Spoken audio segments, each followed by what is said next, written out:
Graça e paz, irmãos, irmãs e amigos. Para nós é motivo de alegria ter vocês conosco aqui mais uma vez, buscando a face de Deus, aprendendo mais uma lição da nossa escola bíblica. O tema de hoje está aí no vermelhozinho, aqui em cima, dons espirituais. Essa é a temática que nós iremos desenvolver ao longo do estudo de hoje, tá bom? Nós iremos orar, dando início, falar com Deus, e depois nós estaremos fazendo uma leitura da palavra de Deus no livro de 1 Coríntios 12, do 1 ao 11. Vamos falar com Deus. Pai, nós nos encontramos na sua presença, pois sabemos que Tu és o nosso pastor, Tu és o nosso cuidador. Todos os dias tem nos protegido, todos os dias, ó Pai, tem se mostrado fiel na vida do seu povo. E nós oramos para que a lição de hoje, o Teu Espírito Santo nos guie, nos oriente a buscar os dons que estão disponíveis, ó Pai, e os ministérios que o Senhor entregou, que nós venhamos a usá-los para a glória, para a exaltação do Teu santo nome. Tudo isso, Pai, é o que nós te pedimos, em nome de Jesus. Amém, Senhor, e amém. Vamos então dar início à nossa escola bíblica dominical. Lembrando, irmãos, que dominical é dia de domingo. Eu estou registrando essa escola bíblica dominical, nosso estudo bíblico, porque nós queremos começar essa semana o assunto da nossa próxima revista. Então vai ficar registrado, sempre que você tiver dúvidas sobre esse assunto, você pode recorrer a esse vídeo. Vejamos a leitura de 1 Coríntios, capítulo 12, do versículo 1 ao versículo 11. Se você tiver uma Bíblia em casa e desejar acompanhar a leitura, é 1 Coríntios 12, do 1 até o versículo 11.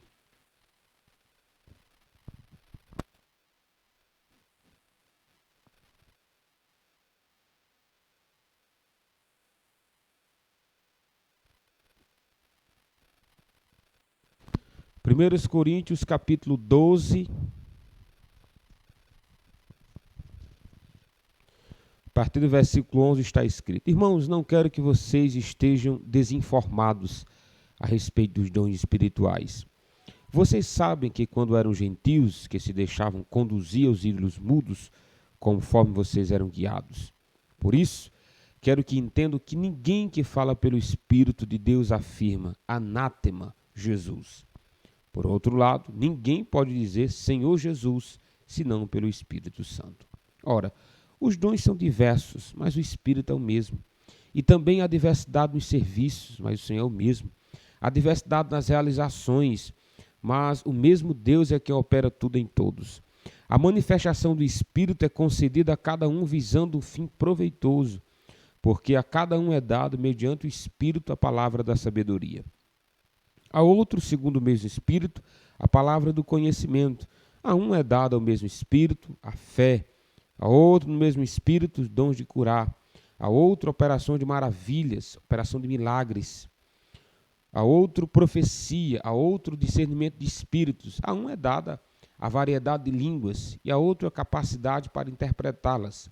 Mas um só e o mesmo Espírito realiza todas essas coisas, distribuindo-as a cada um individualmente, conforme ele quer. Que passagem rica, não é, meus irmãos? De 1 Coríntios, capítulo 12.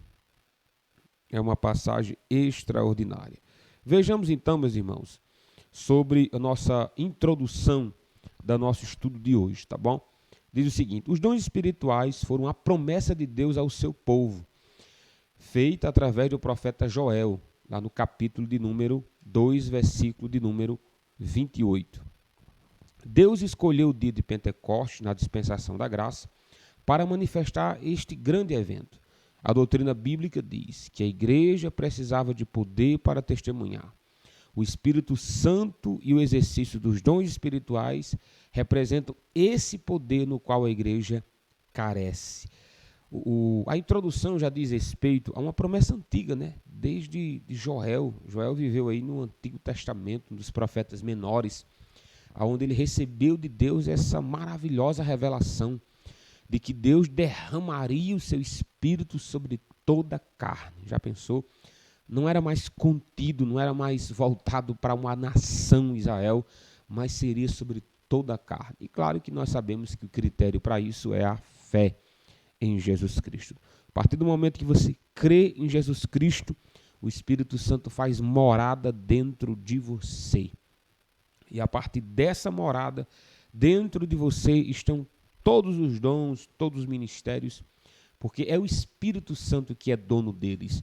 Mas aquele que irá se manifestar, aquele que o Espírito Santo irá dar a você, esse sim precisa ser buscado e precisa ser orientado, precisa ser amadurecido, seja dons, seja ministérios. Vejamos então o nosso primeiro ponto no nosso estudo de hoje. Está aí na sua telazinha, os dons do Espírito para quem já possuem o Espírito. Os dons do Espírito para os que já possuem o Espírito. O homem recebe o Espírito Santo mediante a crença em Deus e para a sua regeneração. É o que o apóstolo Paulo ensina. Ele diz, a doutrina associada à crença do recebimento do Espírito Santo, o Espírito é uma marca de Deus na vida do genuíno cristão, o penhor que nos garante a herança eterna do reino de Deus, dado mediante o recebimento da palavra e do Evangelho Salvador. Nós entendemos que esse é o batismo com o Espírito Santo. Nós entendemos que o batismo com o Espírito Santo é quando ele mora em você. É quando ele vem morar em você no dia em que você acreditou de todo o seu coração na pessoa bendita de Jesus. Então ele faz morada dentro de você. Nós chamamos de batismo. E o revestimento se dará. O revestimento, como o próprio nome já diz. Você tem uma veste, você já tem o Espírito Santo. Você já tem a vida eterna dentro de você. Mas a Bíblia fala de promessas que diz respeito a dons, a ministérios que vão se manifestar, que vão se revelar, que vão aparecer na vida de todo aquele que é salvo, na vida de todo aquele que crê em Jesus Cristo. E quem faz isso é o Espírito Santo também. Ele faz morada e no tempo certo ele manifesta esses dons. Aí a variedade de dons são muitas, de ministérios também, mas não se esqueça, quem tem o Espírito Santo como morador, como dono, os dons vão se manifestar. Lembrando que a temática desse capítulo, desse primeiro ponto é esse, os dons do Espírito para quem já possui o Espírito. Observe que o Espírito Santo de Deus, ele não chega até nós pobre, despido, sem nada a compartilhar. Pelo contrário, ele é uma fonte inesgotável de maravilhas, de riquezas, de dons e ministérios. Sem dúvida, o Espírito Santo nunca entra na vida de um crente sem manifestar algum dom para a glória e louvor do nosso Senhor e Salvador Jesus Cristo. Então, se você tem o Espírito Santo, se você acreditou em Jesus, essa é a porta de entrada. Essa é a porta de entrada para que os outros dons e ministérios cheguem. E que o Espírito Santo faça morada em você. Vejamos aí o nosso segundo ponto, a diversidade dos dons. Olha só, o Espírito é um só, mas os dons são diversos. E distribuídos a cada um como o Espírito Santo quer. E para o proveito comum da igreja. E os exemplos são muitos, né? Estou aí no versículo 8 de 1 Coríntios 12. A palavra de sabedoria, a compreensão e transmissão das coisas profundas de Deus. Esse dom aqui, palavra da sabedoria, não é um dom que você adquire lendo ou então ouvindo uma palavra como essa, um estudo como esse. Não é um dom que você adquire lendo jornais ou aprofundando os seus conhecimentos. Não, é um dom do Espírito Santo e ele dá a quem ele quer. É uma sabedoria, como o próprio texto diz, é uma sabedoria que vem do Espírito Santo. Ela vem de Deus. Ela não emana nessa terra. Você nunca vai encontrar a sabedoria de Deus nessa terra como um dom. Sem dúvida, a sabedoria de Deus está sobre toda a terra. Mas o dom que o Espírito Santo dá, o autor da revista diz que é uma compreensão e transmissão das coisas profundas de Deus. Esse dom, quem concede é o Espírito Santo. Então, a outra é a palavra da ciência. É um dom principal dos mestres. É a capacidade de saber ensinar o sobrenatural de Deus, os mistérios de Deus, de ministrar a palavra de Deus. Esse dom, sabedoria e conhecimento, geralmente eles andam juntos. Geralmente a gente recebe de Deus a iluminação de uma passagem. Não existe mais revelação das Escrituras, elas terminaram em Apocalipse 22. A terminologia correta, a maneira de se dizer, é iluminar mesmo. É o Espírito Santo traz a iluminação daquela passagem, você recebe de Deus a sabedoria daquela passagem e você transmite o conhecimento que você adquiriu através do Espírito Santo. Então, um dom é a capacidade que Deus nos dá de sabedoria, de compreender as coisas profundas de Deus, os mistérios de Deus. E essa compreensão é um dom de Deus. E o conhecimento, o dom da ciência, também é um dom do Espírito Santo. O autor destaca que é o dom principal dos mestres. Irmãos, venhamos e convenhamos, há homens de Deus que quando pegam uma passagem difícil de interpretação, e é difícil mesmo, o próprio apóstolo Pedro reconhece que algumas doutrinas, algumas cartas do apóstolo Paulo eram de difícil compreensão. Então, se Pedro achava difícil algumas passagens, o que dirá nós? Então, há homens que têm o dom do conhecimento de Deus e eles conseguem transmitir com clareza, com simplicidade, com profundidade aquela passagem complicada. A quem Deus deu esses dons? Esse dom do conhecimento, o dom da ciência. Nós entendemos que Deus fez isso com os mestres. Geralmente, o dom de mestres e pastor, geralmente o pastor, ele tem esse dom de mestres. Alguns entendem que não, alguns entendem que pastor é o ministério e mestre é outros. Mas a passagem de Efésios permite as duas. Efésios permite dizer que os pastores são mestres ou existem pastores e mestres. A passagem permite os dois e essas duas afirmativas, elas não se chocam, elas se completam. Deus dá a alguns irmãos da casa dele, alguns irmãos que fazem parte da igreja do Senhor, o dom da ciência. Outro dom é o dom da fé. Aí ele vai dizer que essa fé pode ser para a realização de milagres. Lembrando que aqui não é a fé salvífica, porque o indivíduo já tem essa fé, ele já creu em Deus. Então não é a fé inicial, mas é uma fé como um dom. E a Bíblia não explica muito sobre como é que esse dom da fé é ver o incrível ou acreditar em algo que aos olhos de todos que estão em volta seria impossível. Mas através desse dom, o autor da revista vai dizer que esse dom se refere à realização de milagres. É quando não se vê saída, esse dom pode se manifestar com a realização dos milagres. E ele vai entender que ele vai se aproximar dos outros. Por exemplo, outro dom é o dom de curar. É o que diz no versículo 9. Pastor, e esse dom de curar? Nós entendemos que é como qualquer outro dom. É uma diversidade de dons. O Espírito Santo dá esse dom de curar para um irmão. E ele recebe de Deus a ordem, recebe de Deus a orientação para orar sobre o enfermo. E Deus cura através daquele irmão por causa do dom que ele tem. Então, o dom de curar, que é a passagem nos dias de 1 Coríntios, está em vigência, assim como todos os outros, até porque nós cremos que as promessas dos dons diz respeito a todos quanto Deus chamar. Então, se Deus ainda está chamando, os dons ainda estão em vigor. E ele diz aqui a operação de maravilhas. O que seriam essa operação de maravilhas? Se curas seria... Vou dar um exemplo aqui para a gente entender. Eu supor que você está com uma dor de cabeça e alguém põe as mãos sobre você e essa dor de cabeça sai.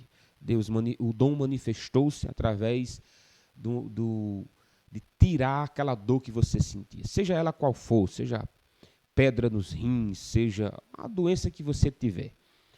A operação de maravilhas nos parece lembrar, imagine alguém que nasceu cego.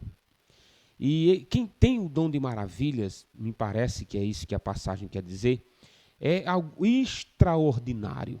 É algo que não tem saída, não tem cura, não tem o que a medicina fazer. Nasceu cego, morrerá cego. O dom de maravilhas é orar sobre esse tipo de pessoas, sobre essas causas extraordinárias e algo acontecer. Nós vemos através desse dom o de ressuscitar mortos, por exemplo. Não há o que se fazer quando morre. Mas se Deus quiser ressuscitar, ele ressuscita. É aí que vemos a operação de maravilhas. Os apóstolos manifestaram esses dons, prodígios, sinais e maravilhas. A gente entende que é justamente nesse aspecto do extraordinário, como uma pessoa que não tem os rins e aparece os rins, não tinha visão e volta a ver, era aleijado e volta a andar. Parece cura, né? Mas é como se fosse uma cura mais extraordinária. Ou às vezes é algo que só Deus pode fazer. Todos os dons é uma manifestação do Espírito Santo. E ele dá esses dons àqueles que têm o Espírito Santo. Lembrando que essa distribuição, só uma notazinha de rodapé, é como ele quer, viu? O Espírito Santo é soberano para dar os dons. E também tem o dom de profecia, a operação de maravilhas e profecia, é no versículo 10. Esse dom de profecias, nós entendemos aqui, claro que não é a profecia bíblica. Quando eu digo profecia bíblica, é aquela que tem autoridade de continuar a Bíblia. Não, Deus deu um recado a alguém, então eu vou escrever Apocalipse 23. Isso seria não só heresia, né? Seria uma blasfêmia. Nós acreditamos que a Bíblia ela já foi escrita e terminada. Toda a revelação que temos já foi nos dada. Revelação suficiente para a salvação, revelação suficiente para a condenação, revelação suficiente acerca de Deus, de Jesus Cristo. Temos as revelações necessárias. O dom de profecia, alguns querem entender que é o dom de pregar. Havia um mistério de Deus oculto, que era o Evangelho no Antigo Testamento, e o dom de profecia seria desvendar esse mistério e anunciar a palavra de Deus. É como alguns entendem que seria o dom de profecias. Eu tenho dificuldade de entender assim. Eu acredito que pode ser assim. Eu acredito que o profeta, o dom de profecia, diz respeito a consolar, a edificar e a exortar, sem dúvida. Mas o que faz mais sentido para mim é quando Deus tem algo a tratar de maneira individual com alguém. De maneira individual, Deus trata, Deus fala e acabou-se. O dom de profecias é um recado que Deus tem a tratar com indivíduos. Não existe mais um recado de Deus para a sua igreja como um todo, porque aí seria a autoridade das Escrituras. Nem muito menos uma profecia contradizer o que a própria palavra de Deus diz. Não dá para alguém que tem o Espírito Santo dizer assim, eu tenho um recado de Deus para você. O recado é, creia que Jesus é maldito. O apóstolo Paulo disse, isso é abominável acreditar numa coisa dessa. Quem tem o Espírito de Deus exalta Jesus Cristo. Mas qual é a proteção que temos das falsas profecias ou dos falsos profetas? É os princípios que regem a palavra de Deus. Nós entendemos que as profecias é para o âmbito de indivíduos e nunca para o âmbito nacional. A autoridade máxima nacional, mundial e também pessoal sobre a vida do indivíduo é a palavra de Deus. Então, dom de profecia é quando Deus quer tratar com indivíduos um assunto que diz respeito a ele só, aquela pessoa. E, claro, se a gente for contar exemplos aqui, testemunhos seriam infindáveis. Por exemplo, um exemplo de profecia no Novo Testamento. O apóstolo Paulo estava se programando para ir para Jerusalém. E um dos profetas, eu não lembro se o nome dele é Ágapo, eu acho que era esse o nome dele. Isso está no livro de Atos, capítulo 20. Se eu não estiver enganado, é Atos 20. E o Ágapo pega um cinto, amarra o cinto e diz assim, é isso que vão fazer, é isso que vão fazer com aquele que descerá para Jerusalém. Quer dizer, será que essa palavra diz respeito a Paulo, diz respeito à igreja, diz respeito aos irmãos que estavam em volta? Nós entendemos que diz respeito a Paulo, está na cara, né, que era para Paulo. E Paulo sabia que esperava ele sofrimentos e prisões quando ele descesse para Jerusalém. Então nós entendemos que a profecia está em vigência nesse aspecto, é tratar com indivíduos. Por que Deus faz assim? Porque Deus é soberano em relação aos dons. Existe o dom de discernimento de espírito. Em Atos capítulo 16, uma jovem diz assim, aí vai os homens de Deus. Ela dizia isso. Aí vai os homens de Deus. Ela disse isso uma vez, que anunciam as boas novas. Ela disse isso uma vez, essa jovem, disse a segunda. Quando disse a terceira vez esse elogio, que qualquer homem ficaria feliz em ouvir uma frase dessa, olha aí o homem de Deus pregando, olha aí o homem de Deus anunciando, qualquer um ficaria feliz. Paulo, com o dom de discernimento de espírito que tinha, o que acontece? As escrituras dizem que Paulo viu um espírito demoníaco na vida dessa jovem. Vejamos aqui a passagem. Olha o que elas diziam. Está em Atos 16, versículo 17. Seguindo Paulo e a nós, gritava dizendo, a jovem, estes homens são servos do Deus Altíssimo e anunciam a vocês o caminho da salvação. Menino, que maravilha, não é não? Acho que se a gente ouvisse uma frase dessa hoje, a gente dava glória a Deus, eu recebo. Olha a frase, esses homens são servos de Deus, do Deus Altíssimo, e anunciam a vocês o caminho da salvação. Tem alguma mentira aqui? Não, meus irmãos. O apóstolo Paulo, Lucas e outros que o seguiam eram homens de Deus, do Deus, servos de Deus Altíssimo, isso é verdade. Eles anunciavam a salvação do mundo, é verdade também. Como é que você consegue ver demônio numa frase dessa? É impossível de ver demônios aos olhos naturais. Mas Paulo olha e diz, eu repreendo você, Satanás. E o demônio que estava na jovem saiu. Como é que Paulo fez isso? Paulo ele tinha esse dom chamado discernimento de espírito. É ver Satanás aonde ele tenta se esconder. Satanás hoje ele atua nos louvores. Satanás atua no meio de pregadores. Satanás atua no meio de sonhos. Satanás atua, meus irmãos, em tantas áreas, né? Em tantas situações. Então, o dom de discernimento de espíritos é ver qual é a fonte daquilo que está sendo dito. Se a fonte é Deus, se a fonte é a carne, se a fonte é Satanás. Paulo tinha esse dom e, sem dúvida, é um dom importantíssimo. Senhor, me dê esse dom de discernimento, Senhor, para saber se o que está sendo dito na sua casa é para a sua glória, o que está sendo dito na sua casa tem a fonte de Deus. Por que Paulo repreendeu, já que ela estava dizendo a verdade? Nós não precisamos da verdade que sai da boca de Satanás, tá bom? Nós não precisamos. Satanás não pode cooperar com o evangelho de Deus, ele só pode atrapalhar. Por isso que Paulo repreendeu aquele espírito imundo que aprisionava aquela jovem. Ela estava dizendo a verdade? Sim, estava dizendo a verdade. Mas Deus nunca chamou Satanás para evangelizar. Isso é dar uma alçada dos apóstolos. Então esse dom serve para isso, está no versículo 10 de 1 Coríntios 12. Outros dons, a variedade de línguas. Esse dom pouco precisa se comentar. É uma variedade de línguas que Deus dá, não é um dom, não é um idioma que se aprende. Observe que nas escrituras não existe um ensinamento do idioma. Eu quero falar grego, vamos chamar aqui um grego como professor, ele vai ensinar a nós a falar grego. Ou então, se alguém está falando esse idioma, chama aqui um tradutor humano. A Bíblia nunca trata esse dom de línguas como um dom comum, como um idioma humano. Porque se assim o tratasse, a coisa mais fácil do mundo era pedir para que alguém aprendesse, pedir para que alguém traduza. A Bíblia chama de interpretar o dom, porque é um dom também interpretar esse dom de variedade de línguas. O Espírito Santo dá uma variedade dessas línguas que tem como objetivo consolar a você mesmo, edificar a você mesmo. Quando muito, consola aqueles que estão em sua volta quando há intérprete. E precisa de intérprete, como a própria palavra de Deus nos orienta.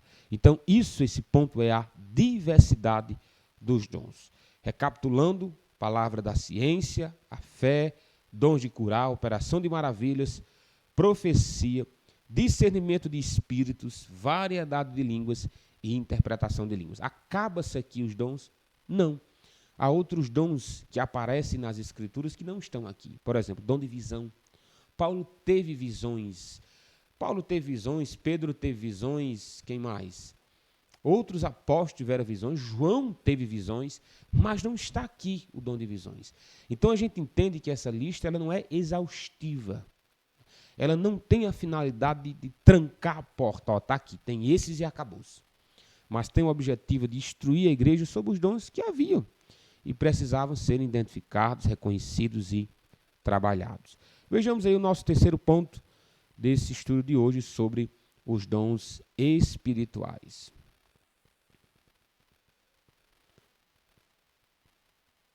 Deixa eu ver aqui. É a busca dos dons espirituais. Esse é o terceiro ponto. Olha aí.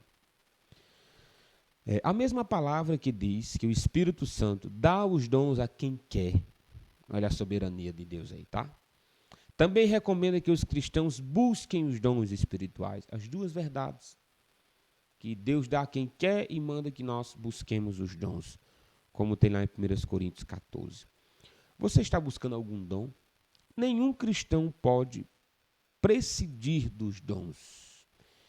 Eles são recursos para o crescimento espiritual e desenvolvimento da obra de Deus. A igreja que busca os dons espirituais, ela evangeliza com poder, porque há o dom aí dado por Deus com essa finalidade. Ganha almas para Cristo, lembrando que quando os dons e os ministérios, né, que é dado pelo Espírito Santo também, que é outra coisa, é outra área que Deus assim trabalha dentro da igreja de uma maneira maravilhosa, extraordinária. É o Espírito Santo, como eu disse, da aula sobre o governo teocrático congregacional, é o Espírito Santo que dá os dons e os ministérios para a edificação desse corpo. E nós precisamos buscá-los, pedindo sempre a direção de Deus. E estes dons ajudam-nos a ganhar almas para Cristo. A igreja se torna viva. Mas por que, pastor, se torna viva? Porque é assim que a Bíblia descreve a igreja, como membros. Membros que crescem, membros que atuam. Meu irmão, você é o mesmo irmão desde que você se converteu. Não houve um amadurecimento da sua parte. Não houve como é que eu posso dizer, uma exaustão de serviço no reino de Deus. Se doar mais, se entregar mais, servir mais, ver os dons sendo atuados na sua vida para a edificação do corpo do corpo de Cristo, que é a igreja de Deus. O próprio Paulo está dizendo que a igreja é um organismo vivo, é um organismo que cresce. Então, de acordo com que se busca esses dons e o Espírito Santo concede-os à igreja ela é edificada, a igreja ela é abençoada. E o próprio Paulo vai dizer em 1 Coríntios 14 e 25, manifesta a presença de Deus ao mundo. Sem dúvida, quando os dons estão atuando, quando a igreja é fiel ao que a palavra de Deus ensina, nós somos relevantes para o mundo. Quando eu digo relevantes, não é no sentido do mundo nos aplaudir, que maravilha, os crentes como estão atuantes, como os crentes fazem a diferença. Não, o natural do mundo é nos odiar, nos perseguir e querer nos matar. Por que é o natural? O próprio Jesus disse isso em Tiago 4:4, né? Tiago escrevendo sobre o mundanismo, Tiago diz assim, aquele que ama a Deus torna-se inimigo do mundo. E aquele que ama o mundo torna-se inimigo de Deus. Então não dá para casar. Né? Não dá para... Eu sou amigo de Deus e agora eu sou amigo do mundo. Quando a igreja ela tem os dons de Deus, quando a igreja é cheia do Espírito Santo, quando as operações estão atuando dentro do povo de Deus, as perseguições elas vêm. Mas por que elas vêm? Porque nós declaramos ser inimigos desse mundo caído e governado por Satanás. E o último ponto está aí os dons e o enchimento do Espírito Santo. É outra área também sobre esses dons espirituais. Vejamos aí os dons e o enchimento do Espírito Santo. Os dons espirituais são evidências do enchimento do Espírito Santo. Quando o cristão procura viver cheio da plenitude do Espírito, lhes são conferidos os dons. É preciso que entendamos que os dons são para a igreja, que o Espírito Santo deseja distribuí-los com todos os cristãos. O ponto aqui é esse. Eu sempre irei precisar do Espírito Santo. Eu sempre irei precisar ser cheio. Não há um nível que você diga assim, Senhor, eu lhe busquei com tanto esmero, com tanto afinco, com tanto força, que agora não preciso mais. Obrigado, Senhor. Cheguei no nível que eu devia chegar. Não. A palavra que está em Efésios 5,18, não vos embriagueis com vinho, mas enchei-vos do Espírito Santo. A palavra ali, enchei-vos, continue enchendo. Nunca pare de ser cheio do Espírito Santo. A ordem é essa. Nunca pare de ser cheio, nunca pare de buscar a Deus. E quando Ele nos enche, meus irmãos, pode ter certeza que nós sempre precisaremos de algo mais. Não há dentro da igreja do Senhor a palavra acomodação a Deus. Irmão, nós estamos aqui acomodados a Deus. Está bom do jeito que está. Quem busca a Deus sempre quer mais de Deus. Quem sente a presença de Deus sempre quer mais de Deus. Quem o obedece, quem o ama, quem o exalta, quem o glorifica, sempre quer mais de Deus. Por quê? Porque é isso que o Espírito Santo faz em nossas vidas, querer mais de Deus. Por isso que os dons e o enchimento do Espírito Santo são enquanto a igreja estiver sobre a terra. Haverá necessidade de ministérios, haverá necessidade de dons e haverá necessidade do enchimento do Espírito Santo. Lembrando que ser cheio do Espírito Santo diz respeito a ser controlado por Ele. Aquilo que penso, os meus desejos, os meus sonhos, a minha vontade, é Ele que domina, é Ele que orienta. E como é que o Espírito Santo faz isso? Será que Ele chega assim na minha voz e diga, Arthur, não vá por aí não, viu que é errado? Não, claro que não.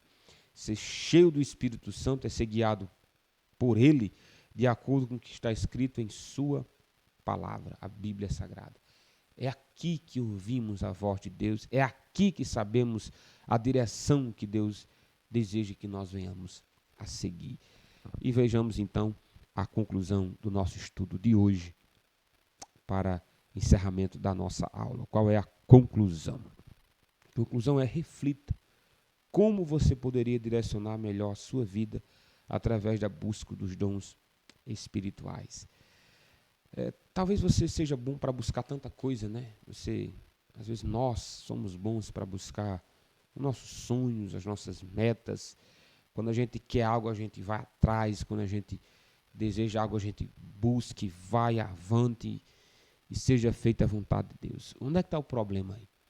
O problema é quando você só sabe buscar as coisas materiais, as coisas dessa vida.